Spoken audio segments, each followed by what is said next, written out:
Hello my dear students, let's continue our today's class. Class 4th in your social studies class. Today we'll continue with the same chapter number 10, India Physical Features, the remaining portion of India Physical Features. Now in the previous video I told you about the physical divisions of India, that India is physically divided into three parts: the Himalayas, the northern plains and the peninsular plateaus. After that I told you about the Himalayas, that the Himalayas are the landforms that are located in the northern part of our country. After that, the second is Greater Himalayas. Now, Greater Himalayas, this is also called Himadri, and they form the northernmost part of the Himalayan range, and they are the. And after that, we studied about the Greater Himalayas, the Middle Himalayas, and the Lesser Himalayas. These are the parts of Himalayas. Okay, Greater Himalayas, I told you, these are also called Himadri, and they form the northernmost part of the Himalayan range. Second, Middle Himalayas, they are located in the south of Greater Himalayas, and the last one is, Middle Himalayas are also known as the Himachal. And the Lesser Himalayas, these are also known as Shivale, and this is the lowest mountain range out of the three. And then second, the physical division of India. The second one is northern plains, and they are formed by the interplay of three major rivers. I told you, that is Ganga, Satluj, and Brahmaputra. After that, I told you about the peninsular plateau. The peninsular plateau means the plateaus are the landform that look like table. Therefore, they are called tablelands. And then peninsular plateaus, they have two parts: the central highlands and the Deccan plateau.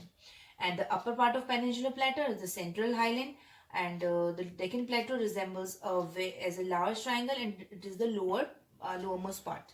Okay, after the central part, the lower part is Deccan plateau. Now today we will start from major rivers of India.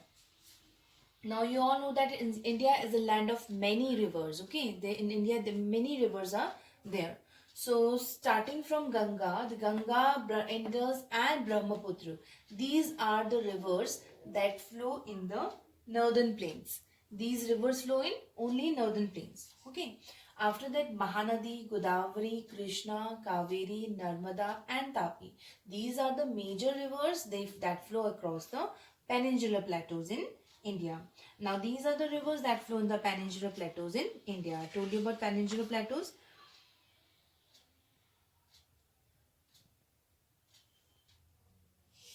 Now across this peninsula, you all know that this is the peninsular plateau.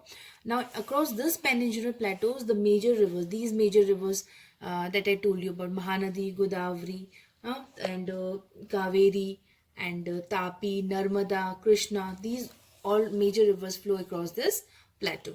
Okay, now the river Now rivers are categorized into two parts, category of rivers.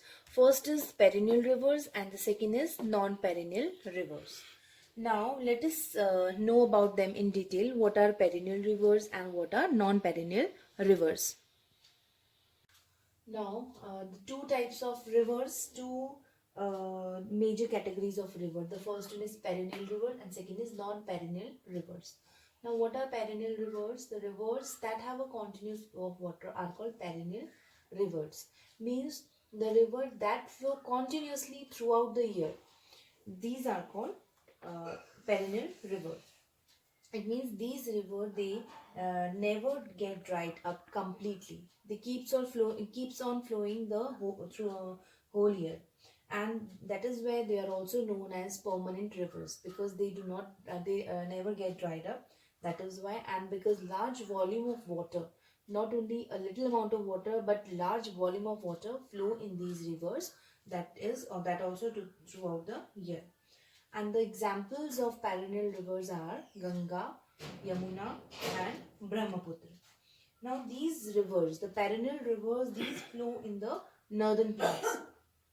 And perennial rivers mostly originate from snow peaks of mountains or frozen lakes. Okay. Now these are the perennial rivers. Then come to the non-perennial rivers. Now, as the name, this from the name, non-perennial means it is not perennial. Perennial means it means they do not have a continuous flow of water. Means they do not flow continuously. That is why these rivers are called non-perennial rivers. And these rivers flow during the rainy season. Only during the rainy season these rivers flow. And in peninsular part of India, all rivers are rain-fed. Rain-fed means what is the mean? In peninsular part of India, all rivers are rain-fed. Rain-fed means the rivers that carry rainwater. Means in the peninsular part of India, the rivers carry rainwater or they are non-perennial. Okay. The examples of non-perennial rivers are Kaveri, Narmada, Krishna, Godavari. These are the examples of non-perennial rivers. Now, the main differences between the rivers of northern India and peninsular India are. Now, the differences between the rivers of northern India and the rivers of peninsular India are these. So, first one is the rivers of northern India, they are perennial. But the rivers of peninsular India, they are non-perennial. Means the rivers of northern India, they flow continuously throughout the year. But the rivers of peninsular India, they are only seasonal. They do not flow throughout the year. Okay, they flow during rainy season only. Then second point is the rivers or source of water is snow. The source of water in of northern India is the rivers of northern India is snow. Means the water comes out from the snow. When the snow melts, then these river comes in the northern India.